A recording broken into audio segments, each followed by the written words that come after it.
Welcome to the Impact Lounge. Feel the sound. Legends in the ring making moves all around. We got the fire, the heart, the stories untold. This is our moment. Watch the magic unfold. Welcome to the Impact Lounge, where we reign. Kings and queens of the ring breaking chains. We taking wrestling to a whole new height. Under bright lights, we ignite the fight. Genesis to rebellion. The crowd still chanting. What's up, jobbers? It is your boy, BQ. Welcome to the Impact Lounge. This is your TNA Impact review for, Jesus Christ, I don't even know the date at this point. I put today's date. My bad. It is September 18th, 2025. Welcome to the worst podcast you will ever listen to, the most unprofessional podcast you will ever see. It is The Lounge. You might as well expect Wednesday episodes at this point, folks. It takes me so long to get through these shows. If you would see from I feel so bad because a lot of you guys love this stuff so much that you just watch it as it airs or watch it immediately after. It takes me so long to get through these shows. But I promise, next week you will get a quicker show because my wife's out of town and she's the biggest roadblock to be watching the show. Her and Hannafin. Those are the biggest roadblocks. But not that she doesn't let me, but it's a lot easier when she's just not present, when she's not around. So I will get it done. And I'm actually taking the day off work tomorrow. So I'm going to do some additional content for you. Might be a mailbag. I'm going to try to do a positive and negative BQ shows, a positive and a negative BQ show. Going to do my best to do that as well. So I've got a little time on my hands and I want to take advantage of it. Drop some content for you guys since I dropped these reviews so late on yo asses. But let's get into this episode of TNA Impact. TNA Impact. Oh, you know, we're not even get to the episode right away. I won't lie, I haven't even really seen the clips, but I'm aware of the TNA invasion on NXT last night. So I'm doing this Wednesday morning. I guess NXT's on Tuesdays. Is that right? Okay, so there was an invasion. And I tell you guys, I was a little rushed doing last week's show. But I was going to at one point, and I just didn't get around to it. I was going to commend TNA for not doing an invasion angle. And, you know, I understand from a lot of what I say, and a lot of my opinion is really based on me as a fan or fans in general, or perhaps just like the casual fan watching the show. Like, I understand there's a clear difference between watching the show as a fan and then understanding that there's a business aspect involved and they want to get on a bigger network. And I understand that side of it. Okay. So when I'm saying, or actually when I said months ago, I have no interest in an invasion angle, that's just me as a fan talking to you guys. I am fully aware that they feel the need to do something like this for television. And that's, they've been partnered, or for a television deal, I should say. They've been partnered with NXT for a little bit. And you remember when NXT was like really going head to head with AEW, the way that when they needed ratings bumps, it was, let's get some people from the main roster over. That their idea of boosting ratings is doing crossover type of stuff. So this falls in line with that. We're doing crossover stuff to get people, extra people to tune in or whatever. I don't know if it's going to bump NXT's ratings, because way less people watch TNA, but maybe it does. I don't really know. But I was going to commend them for not doing an invasion angle. And I didn't watch the clip. I saw the image, and it's all former WWE guys, except for Frankie Kazarian, I believe. Every guy and girl used to be in WWE or NXT at some point. So they're using names that the NXT audience should be familiar with. And again, from a business standpoint, I do understand that.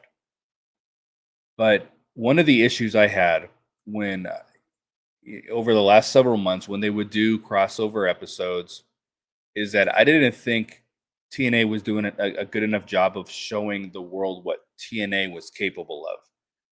I feel like they were they were kind of appeasing the WWE or the NXT audience. Now, there's been some improvements with that, like Zaya Brookside came over and some people who are like lower on the card. All right, but the Royal Rumble is a very good example. WrestleMania, very good example with Joe Hendry, which what I was telling you guys is nothing that Joe Hendry did on WWE television or even on NXT television for the most part. There was the Battle Royal where he got tossed up right away. I know he had some other matches that were longer, but like for the most part, when Joe Hendry has ended up on WWE television, he's not showing like what he's capable of, what TNA is capable of. There's nothing saying, hey, you like this? Well, definitely tune into TNA and see what we're doing, see what we got going on. My biggest concern with this whole crossover thing is that really just going to focus on the aspect of the TNA roster that WWE fans are already familiar with. And again, I do understand that, but I think some of the people that we find to be the more homegrown talents are just going to kind of be off in the background. Like Cedric Alexander, who has not won one single match in TNA, is part of this. Hey, it's me, it's Cedric Alexander. I'm coming. I ain't beat nobody, but I'm here. I'm coming to get you. So I'm not like real optimistic that this is going to be good television. Invasions always start off with some intrigue. Like, okay, cool. Where are they going with this? But then what's it going to be? A bunch of wrestling matches, I'm actually one of the people who didn't mind the WCW, ECW invasion on WWF. I know they didn't have a lot of the big stars, but I didn't. I personally really enjoyed that, and maybe it was just a certain time in my life. It was very early in my military career. Back then, they used to play the WWE pay-per-views at a local bowling alley in the bar area, and it was always packed. I always go with my I had like 3 or 4 military buddies that were wrestling fans. We used to go, and it was packed, and it was this great environment. So I have really good memories of that. And also I was stationed where I was stationed at the time. My uncle happened to be stationed at the same base, and I had my cousins with me. Not with me, but they lived with my uncle, obviously. And I used to go to their house every Monday, and we would watch Raw. So I had really good memories about that time. So maybe I'm a little bit skewed, but for me, like that's the only invasion angle that's been like very interesting in the history of wrestling. So I'm not like really optimistic that this is going to be good television, because then you also start blurring the lines between babyface and heel. Frankie Kazarian's going out there, but then Cedric Alexander's going out there, and who are some of the other dudes? I can't even think off the top of my head.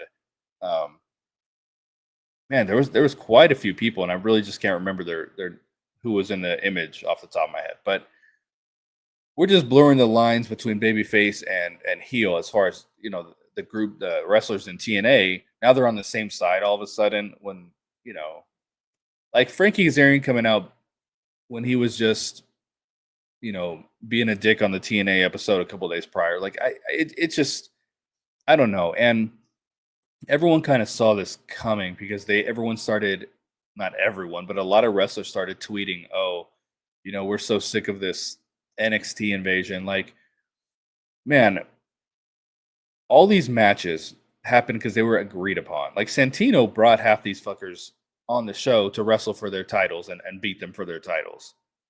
And I understand the stories like, well, NXT talent defending against NXT talent, or excuse me. So like Trick Williams being an NXT talent, being the TNA champion, defending the title on TNA. Jesus Christ, all these initials and names. Defending the title on NXT television against NXT talent. And now like the TNA talent is up in arms over it. But for me personally, I think this has all been done so bad. I say that because let's go back a month. I was pointing out Trick Williams comes out, he's cutting a promo, he's playing up to the fans. He's a fucking baby face. He comes out, he's supposed to be a heel, but he's come out, he's singing "Whoop That Trick" with the crowd, and he's got his hands up, and he's playing into it. He's a fucking baby face, okay? In the TNA world, when he comes over, he's more over than the fucking opponent. So Hannifin can sit here all day and be like, "This has been a nightmare." He can sell that shit try to sell that shit all he wants. Like there has not been this, oh, the evil NXT um, takeover on TNA television. Like that's not a thing. And frankly, JC Jane didn't have the title that long. Ash has it now, so one of the titles is already back. And Trick is not even appearing on Impact. So what's the issue? Be pissed at Santino. He's the one that made all these damn matches. These were all agreed upon. Like no one forced TNA to put their titles on the line against these guys and these girls. It's again, I'm understanding all this from kind of like a business standpoint, but I'm just saying as a fan watching television, I'm just not feeling it at all. I'll still be open to it. I'll be very, very open to it. I'm always open to being entertained and open to, a storyline, especially when it's something different than we see on a weekly basis. So yeah, I'm open to it. Like, am I optimistic? Not really. I just don't feel this is going to be. I just feel it's going to be week to week. It's just this wrestler versus this wrestler. I don't feel like there's going to be like a whole lot of story behind it. And Mike Santana is going to win this title in a couple months, so it's going to come back home. So what is the problem? It's not like TNA doesn't have an opportunity to get their world title back. If Trick Williams wants to defend against NXT wrestlers, like who the fuck cares? Like Mike Santana is wrestling. He's the number one contender. He's going to wrestle the biggest show, Bound for Glory. He has a chance to get the title back. I want Trick Williams to lose it to some NXT jabron. So I'm not really understanding it. To me, it's all like fake outrage. You know what I mean? But let's get into this episode of TNA Impact. I already gave you the Hannafin soundbite, but I did not give you the soundbite for the ring announcer for the evening, Mackenzie Mitchell. Ding bong, ding dong, he's Stone Cold. We had an opening match featuring the System's Brian Myers. What is she going to think when she comes in here? Oh, look, he's got a billion toys. And representing the Order for Mustafa Ali. If you vote for me, all of your wildest dreams will come true. This is the second week in a row where I've kind of been into the matches. All right. And I've seen a little, I don't get on like Twitter a whole lot, but I've seen the chatter like, oh, this episode, there's no good wrestling. Last week, there's no good wrestling. Because you guys want to see people flip around and all that. I'm into this type of stuff. I keep telling you guys. So this was a match that I was digging. I was into. I had to laugh because, it couldn't have been 15 seconds into the match and Hannafin's like, still to come. And starts running down all these matches. And I'm like, motherfucker, Ali versus Myers is still to come. Nothing has even started yet. Of course, everything is still to come. The show just started. The show just began in Tom Hannafin. So, again, this is just another match I was into. I enjoyed. I was looking forward to it. I've really enjoyed Ali's matches. Even though he has a little bit of the X Division style, I've been quite into what he does, and I enjoy Brian Myers' work as well. Obviously, Mustafa Ali won this match. Myers went for a elbow drop from the top rope that he missed, and Mustafa Ali rolled him up. Match over. We knew this was going to happen because they're going for Ali versus Moose. Ali will beat Moose. I would be pretty shocked if Moose won because I don't see the point of it. But that's what they're going to do here. It makes sense, because you have to continue to build more heat towards Bound for Glory. But this company also doesn't really believe in heat, so who the fuck knows what's going to happen. But I do fully expect Mustafa Ali to beat Moose in what should be a really, really excellent match. So the story of this was that there was faction warfare. And, I thought the visual, well, JDC is missing from this, obviously. The visual at one point of Order 4 on one side of the ring and the System on the other side, I thought was really good. I thought that looked really, really cool. All right. They start brawling. Agent Zero and Moose get into the ring at the same time. Agent Zero headbutts Moose in the shoulder, and Moose drops like a sack of shit. Security immediately runs out. There's like 8 dudes immediately off a headbutt. Nothing else really happened. There was a little bit of a brawl, but there's worse There has been worse on TNA television where security has not gotten involved. So they come out immediately. They got their cue to run out, and they did, based off a fucking headbutt. And then it got a little bit crazy after that. And then the music hits. Guess who the fuck it is? Sometimes may be good, sometimes may be shit. It is Santino. And he's had enough. So guess what he does? The same thing he does every time he has a quote-unquote good idea. He makes it a garbage match. So we're going to get at Bound for Glory, the System versus Order 4 in a garbage match. I don't even remember. Hardcore War. I think that's the one where they all run down with a weapon of choice. Alicia will have her kendo stick. Someone will come down with a cookie sheet. Maybe someone coming down with a stapler. I don't know, but it's just going to be a giant garbage match when there's already garbage matches. I think they're going to announce another garbage match next week, and then we have a garbage match coming up with Masha and Ash by Elegance. So this company loves their weapons, and if you do something too much, you're not doing it at all. You're completely desensitizing the audience to this. So even though Hardcore War is a little more enjoyable than just saying, "Oh, it's no disqualification,"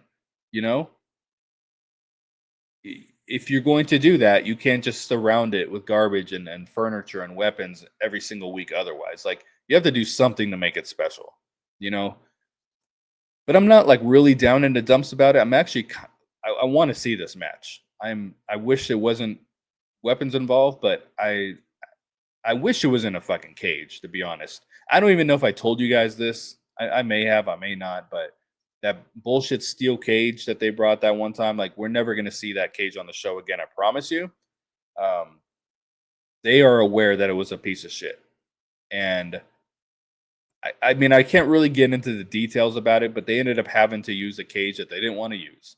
Okay, so we'll see a cage again down the line, but you know how I told you guys TNA doesn't own a cage because Scott D'Amore took it? Well, they still don't own a cage. Like, I promise you that what we saw on TV that one time is not in their inventory, but I would have preferred that. I would have preferred Lethal Lockdown for this. Hardcore War is like a lazy way of saying we're doing Lethal Lockdown. After this, we had Queen of the second segment, Gia Miller. I will kill you. And she's talking to the Nemith brothers, and every time Nick is going to answer a question, Ryan ends up interrupting. So in the main event, it is the Nemiths and the Hardys. Something I was kind of looking forward to because I thought the title change was necessary. I was wrong in my predictions there, so we'll get into that a little bit later. We are, after this, the personal concierge. That's my dad. But don't worry, he's cool. Really? He doesn't look cool. He walks up on he walks up on the leader of the Mewtwo movement, Danny Luna. God damn, bit like Mewtwo. And he actually makes an excellent point, saying you want to wrestle for this Knockouts championship, but Masha's in the way. Indy Hartwell's in the way. Like, you're not wrestling for this title anytime soon.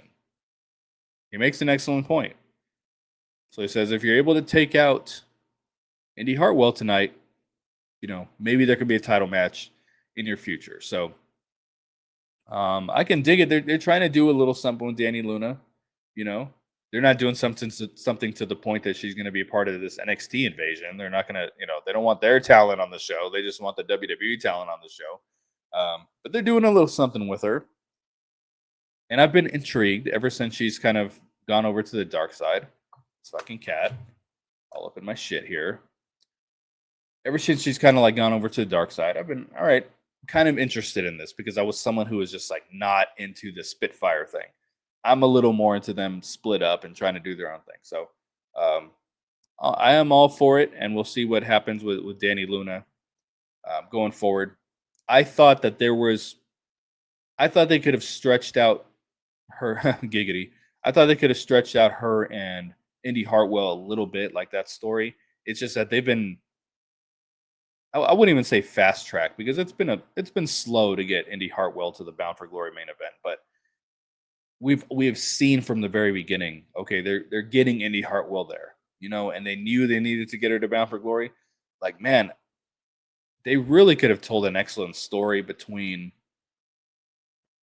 Indy and Danny Luna if they like kind of dragged it out a little bit. Even drag it out to Bound for Glory. Like I would prefer Danny Luna versus Indy Hartwell Bound for Glory with more of a story behind it. But they were like a tag team for 30 seconds, broke them up, because they're like, well, we got to get Indy Hartwell to the main event of Bound for Glory, so we got to rush all this other shit. Like they probably could have done a pretty decent story between the two that didn't involve having to do a throwaway number one contender triple threat match and just push off Indy Hartwell's title shot, to Genesis. But obviously, they weren't going to do that. We've known forever that the goal. The goal was for that's my cat again. The goal was for Indy always to be challenging for the title, Bound for Glory. So all the other stories are really irrelevant around it. I need to put this cat on the floor. Crook, just say hello. Number one, okay. I love you. Number two, you go away. Number three, all right. Come around pushing buttons and shit. Pushing Northern Armory buttons. Speaking of Northern Armory, the team known as Sinner and Saint, the next match we have on this card features Kid Icarus. Doctor, I'm full of shit. I just played the second half of the soundbite there, whatever, because Crook already played the first half.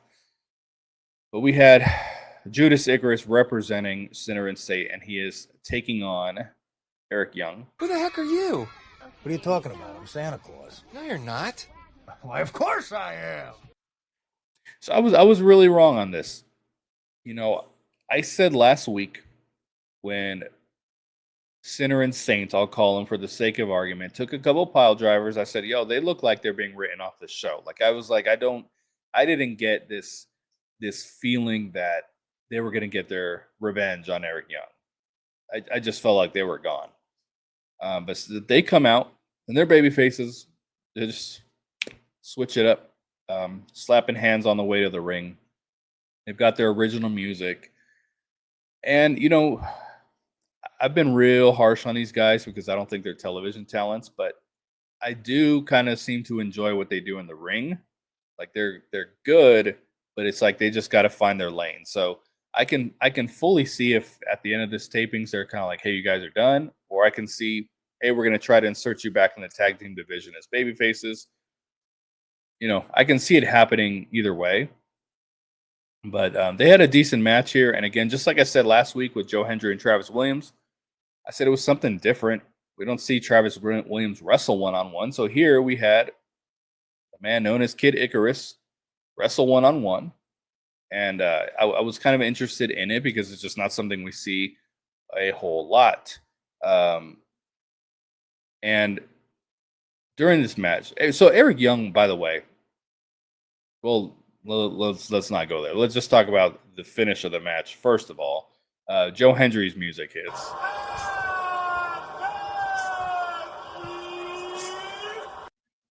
He is brother love handles, and he distracts Eric Young, and Judas Icarus gets the win.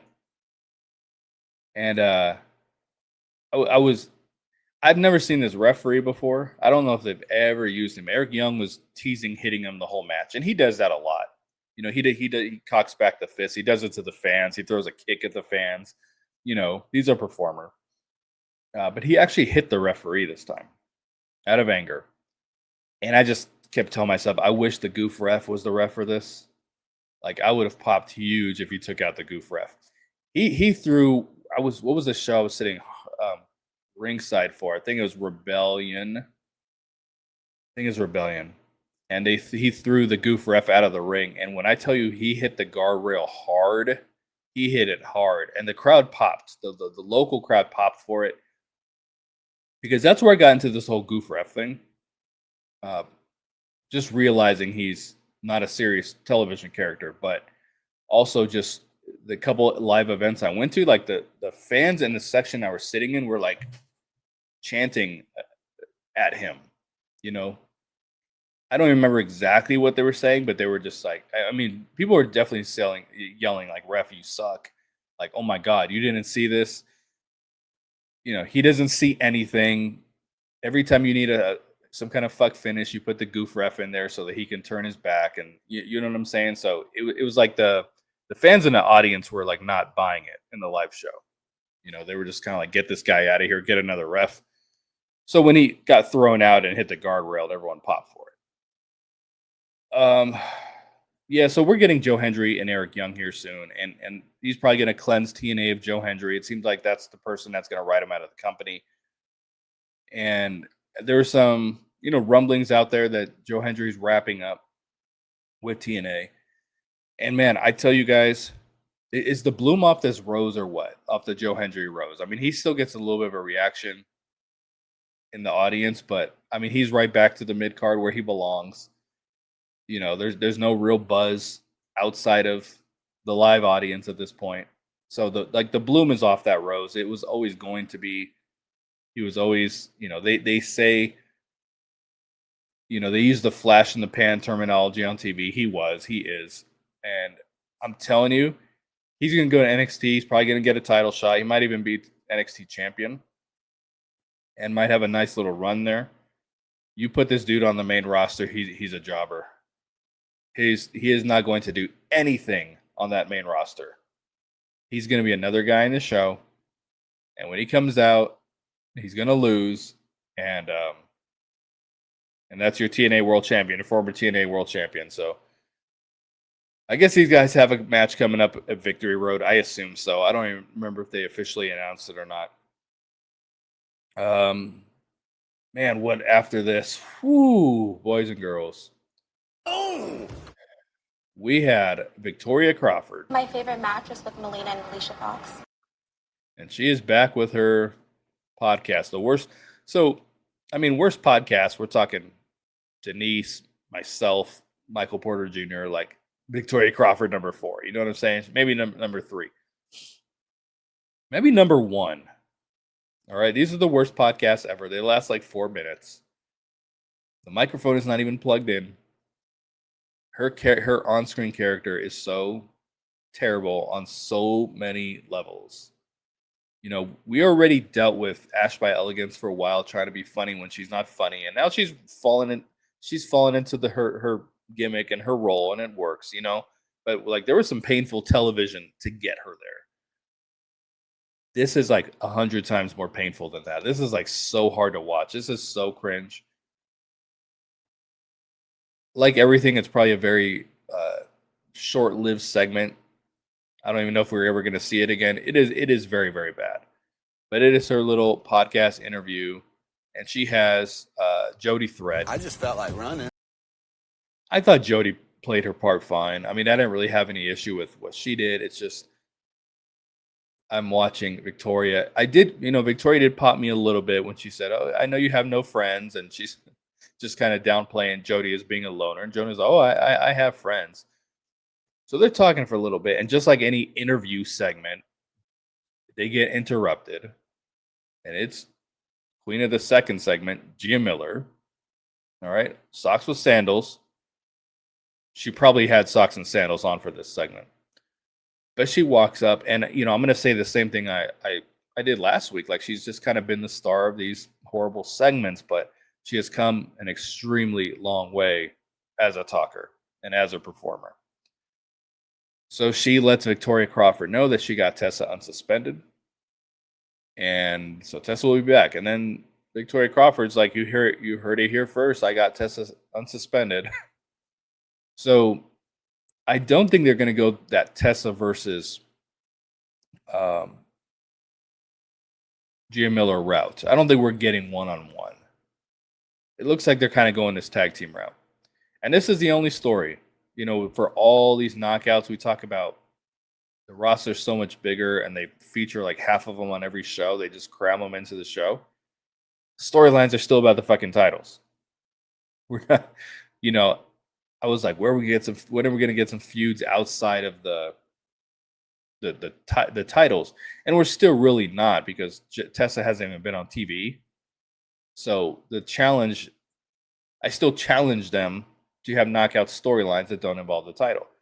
Is there one kind of going on? Technically, because Victoria Crawford, who shows up every once in a while, is there, and Jody's part of this and Gia's part of this, but Tessa's not. She hasn't been on TV, so they haven't really gone all in on, fitting this feud into the show.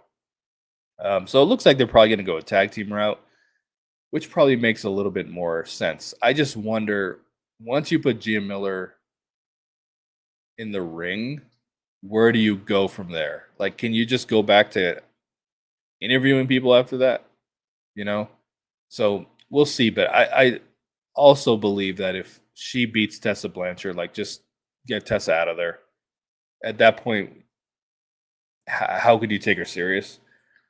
I could see, to me, a scenario is more likely that Gia pins Victoria Crawford, and then that's the feud. Like, Jody Threat does all the work. Gia Miller tags in, does a, fucking sit out face buster, pulls a little bit of hair, a couple throws, and then boom, gets the win. So she'll probably pin Victoria Crawford. We got a treehouse segment, and I was fast forwarding it because I don't really care for these that much. And I listen to, I'm kind of interested in Myron Reed's part of it because he's not, usually we would see Desmond Xavier as a part of this. So I was a little more interested in him, but this is how they're building up his X Division title match. They're just going to have a treehouse segment. But they're sitting there. There's the canned laughter, the smoke. Guess who the fuck shows up? Sometimes it may be good, sometimes it may be shit. And I just thought to myself, is nothing sacred on this show anymore? That Santino has to get involved in everything? Nothing is sacred. After this, we had 6 knockouts tag team action. One team featured The Inspiration. I am iconic. And the director of waste management, Masha Slamovich. How do you like my garbage truck? This truck is in honor of Kamala and Joe Biden. And they are taking on the Elegance brand, Heather. He has an erection. Yeah. It's all her fault. I keep dreaming, envisioning these long legs. And it's thinking of Susan Anton or what? What's the deal with that? And the Knockouts World Champion, Ash by Elegance. Come on, Teddy. Come on, Teddy. And the Elegance brand ends up winning this. I say this every week. Like, I'm starting to say it every week. I really like Heather and M in the ring, and I'm enjoying the Elegance brand. Took me a while to get there because I was real critical of what Ash was doing, but I do enjoy what they do from week to week. I didn't expect them to win this, but then I was like, okay, let's think TNA booking. All these girls are challenging for the title. Typically, in wrestling, whoever wins, I don't even know when Victoria Crawford Victory Road is. I hope it's not this weekend. I don't, me and these CNA Plus shows, but usually with the go home shows or something that's close to a go home show, whoever's going to win on the pay-per-view or win on the TNA Plus show usually loses on TV. They've been trying real hard to get these titles on the Inspiration. They've wanted to put it on it since the day they came back. You could tell. And no matter how much they lose or who loses or what kind of match, they're still in the title picture. They have never been removed from this title picture, even though they have had multiple opportunities. They have never been removed from the title picture. So I would be shocked if they lost again, because then at that point it's like, whoa, that's a lot of losses.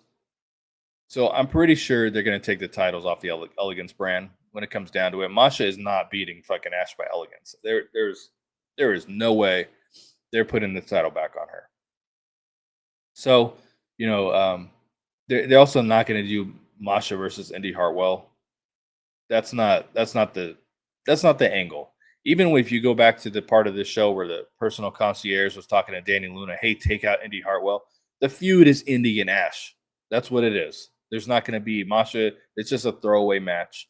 That's why I'm just upset that they're doing it to begin with, and just give Ash one of the other opponents, one of these other 50 knockouts on the roster that aren't doing anything. Like, do that for Victory Road. We don't need another Ash and Masha match or another Masha for the championship match. That's what turns fans away from some of the wrestlers. Like, Masha's the girl who you want to be your Jordynne Grace, but Jordynne Grace didn't just keep wrestling for the title every single freaking episode. She defended the title a lot, obviously, but she didn't just keep challenging and challenging and challenging. Like, you do that, that's what turns fans off on somebody. And, I've seen it largely negative about Masha wrestling for this title again. But we're going to get it. We're going to get it whether you like it or not. We're getting a shit sandwich without the bread. All right, so we're going to get this match. But the feud is Indy and Ash. But I think the Inspiration finally does take the titles off them. And I was shocked when Hannafin was saying that this is the longest reigning Knockouts tag team, female Knockouts tag team of all time. Like, man, I feel like Spitfire had this shit for like 5 years. That was actually shocking to me. It doesn't feel like they've had it that long. And maybe because there's different iterations of it, like Ash and Heather and now Heather and M. Maybe that's what it is. But I was actually shocked when he said that they've had the longest reign. But the Elegance brand ends up winning here. Feet on the ropes. Got to cheat to win, and that is what we get. After this, the Bioflex injury report. You have 24 hours to live. 24 hours? Well, 22. I'm sorry I kept you waiting so long. This was Mike Santana. He's cleared from playing grab ass with Trick Williams last week. I mean, was there any question that he was injured to the point that he couldn't? Whatever they did was less than he would do in a normal wrestling match. So, was there any question he wouldn't be on the show this week? So, yeah, Mike Santana's cleared. Moose is in concussion protocol from taking one singular headbutt to the shoulder from Agent Zero. So let me get this right. Agent Zero, one move, takes out JDC for like a month. Headbutt to Moose, concussion protocol. Clothesline to Mara Shade, taking her head off. She's cleared and will wrestle the next week in the main event.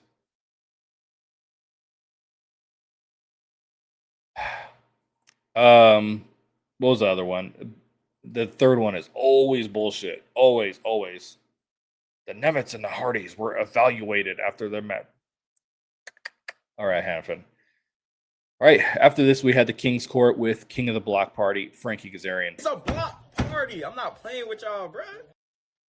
And his guest was Mr. Anderson, much to the delight of the audience. And I will tell you, when I was watching him as Mr. Kennedy, he was by far my favorite wrestler. I was a big Mr. Kennedy guy.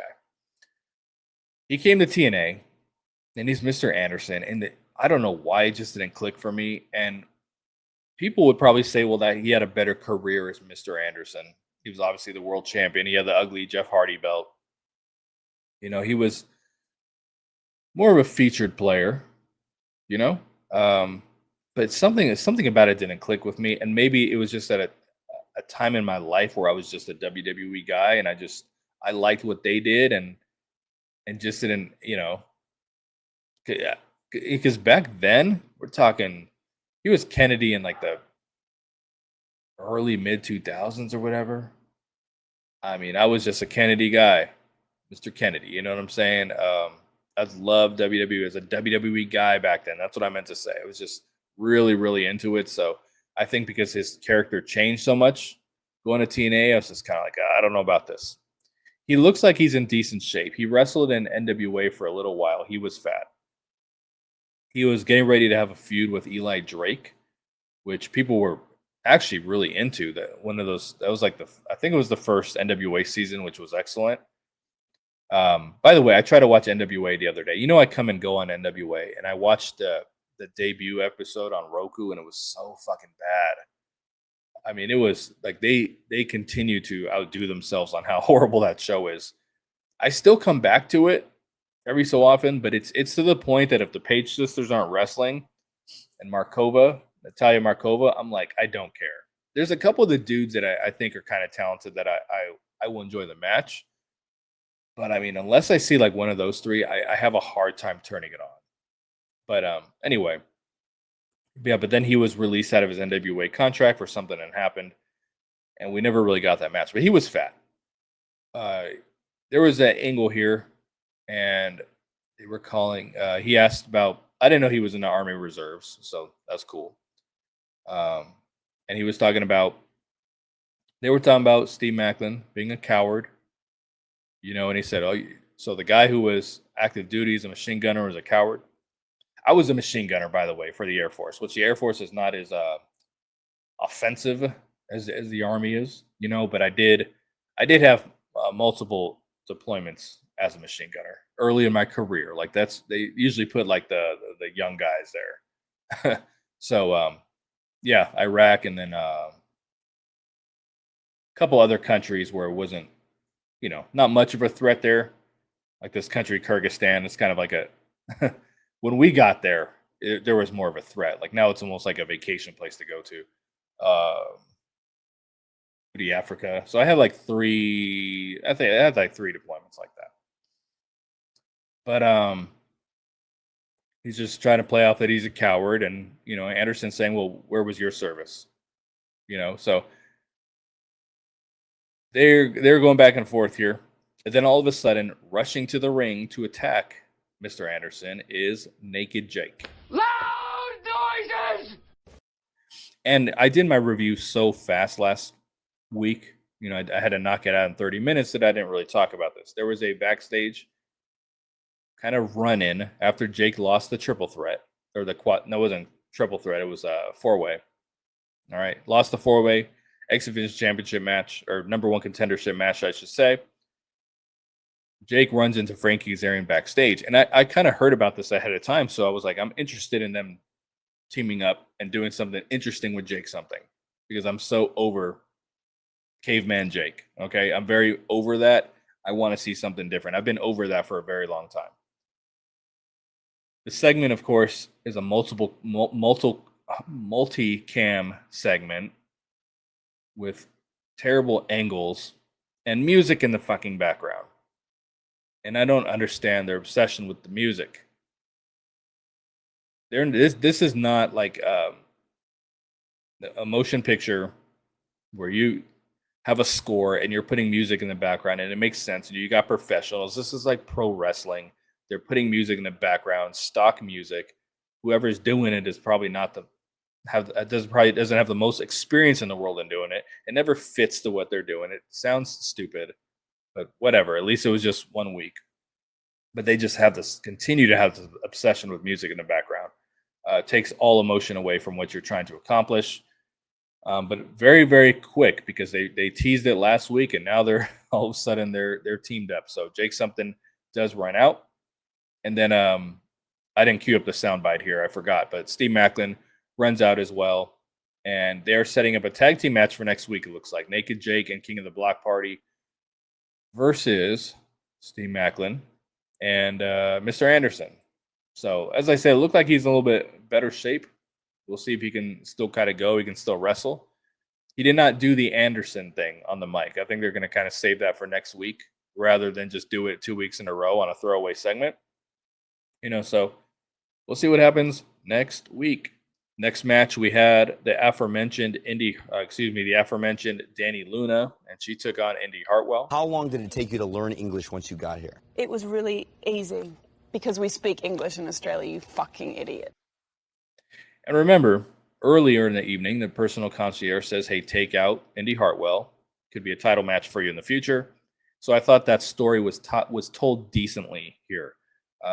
Danny was very, very aggressive early in the match, like as she was trying to hurt her. I thought where there was a miscue with the story was that she started going for pinfalls earlier, and this should never have been about her trying to beat her or beat her quickly.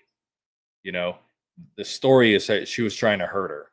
So I would have preferred for the match for her to just be ultra aggressive and just trying to like she did like a slingshot on the bottom rope or something that came off really good.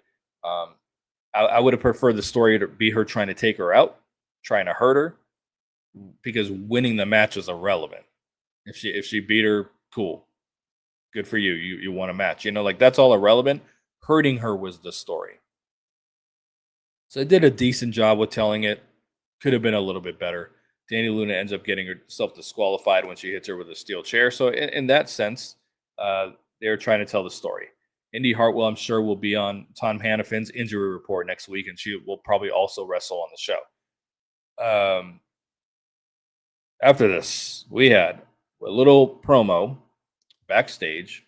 It was Laying Lee from Chingchong, China, and Queen of the Rubber Match, Xia Brookside.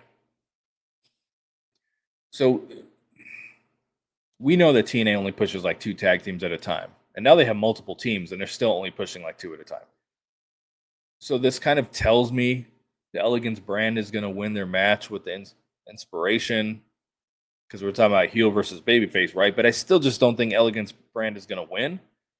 So I don't really know what the mission statement is here for Laying Lee and Xia Brookside. I thought this went way too long. I thought it could have been condensed like in half. And, I've always said I enjoyed Xia's promos. I think she does a good job. Laying Lee, who can speak some English, is not. But I thought this went way too long. And they're letting us know that going forward, they will be known as the Kabuki Warriors. They will be the Angel Warriors. I will not call them that. They will be the Kabuki Warriors. Then after this, we're getting towards the end of the show. We had squash match. We had a fella by the name of AJZ. Who? AJZ. I'm assuming he's a student of Mr. Anderson. I'm just assuming.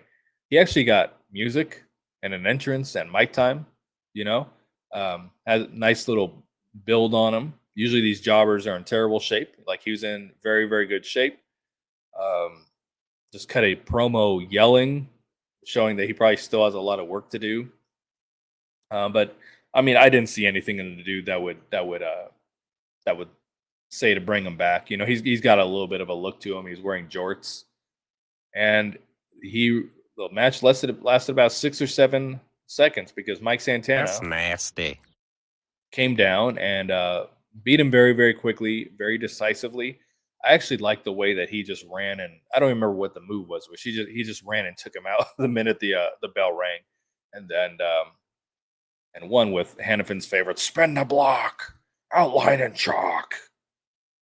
I always think he just sounds so ridiculous yelling all those names. Then we had the main event of this evening. I forgot my other Hannafin soundbite, but on commentary, we had Matt Cardona. It's like you don't care about this company at all. No fucking shit, I don't care about this company. Why, this is just an ATM to me. And we had the Nemith brothers, Ryan Nemeth. Well, let me tell you something, brother. And his brother, Nick. I've been talking to people walking here. We've been talking about next year, and I'm sitting there saying, I'm not going to be here. They take on the TNA Tag Team Champions, the Hardys, Matt. Wonderful. And his brother, Jeff. Jeff. So the match is what it was. I'm not going to talk about the match. I really want to talk about the ending here. So Matt Cardona basically cost the Nemeth brothers the match. If you see someone on commentary, they're probably going to cost someone the match. He has a little feud going on with Ryan Nemeth because Ryan Nemeth cost him a match versus Frankie Kazarian. And then the Nemeth brothers end up losing. This was their contractually obligated rematch, right, Tom? So this was their contractual rematch. They lost. I fully expected them to win this match. But once they announced that hardcore war, because I was thinking, okay, they're gonna take on Myers and Cardona. But they announced a hardcore war, so Myers already has something to do. So then it became pretty clear to me the Hardys were winning this thing. The Hardys are going to Bound for Glory to wrestle the Dudleys. I pointed out a week or two ago that the graphic for this match never said Tag Team Championship match, which I felt was telling us they were going to lose the belts. I was obviously very, very, very wrong. Very bad prediction on my part. This match, the Hardys and the Dudleys Team 3D, which it will likely be a garbage match, does not need the titles. It is not. But remember, this is the company that put the title on Zachary Wentz for a week just so they could get the Exhibition Championship on NXT. To them, their titles being high profile means a lot to them. I know this isn't the Scott D'Amore era, but you know, the Good Brothers with the TNA tag team titles on AEW television, like they like their titles to be in high profile matches. That's just the TNA way. This feud, it's not even a feud. This match does not need the belts. But they also probably weren't going to put the belts in the Nemiths and wrestle just some other team on the roster. You know, but I just thought, you know, separate the tag titles from the Hardys for a little bit. You know, I had predicted that I felt the Hardys were going to have the titles the entire year. That was one of my New Year's predictions, and they pretty much have. They just had a Canada situation where the Hardys had to drop the titles to the Nemeth brothers, but I like the Nemeths being the champions. You know, the problem is that the Nemeths are the champions. They're going to feud with the Hardys for another year. So the Nemeths obviously have to go a different direction. And what a 180, because my concern is that the Nemeths are going to take on Matt Cardona and the hometown man at Bound for Glory.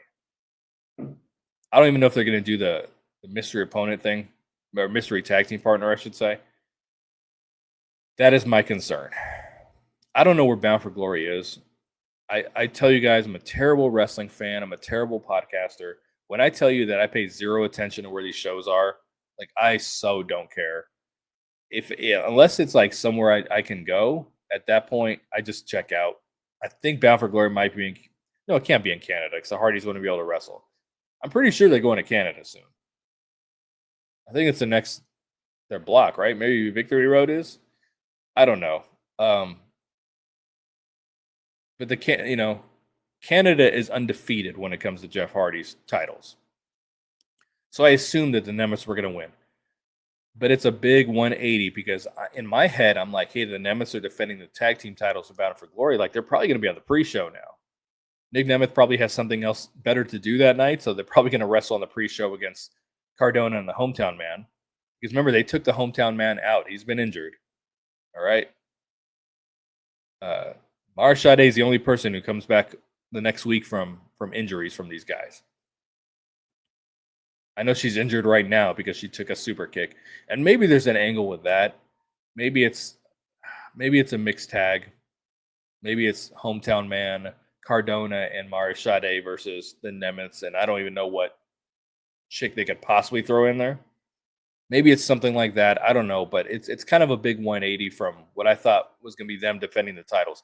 The Team 3D Hardys does not need the belts. Team 3D is not even an active team on the roster. Why do they have a tag team title shot?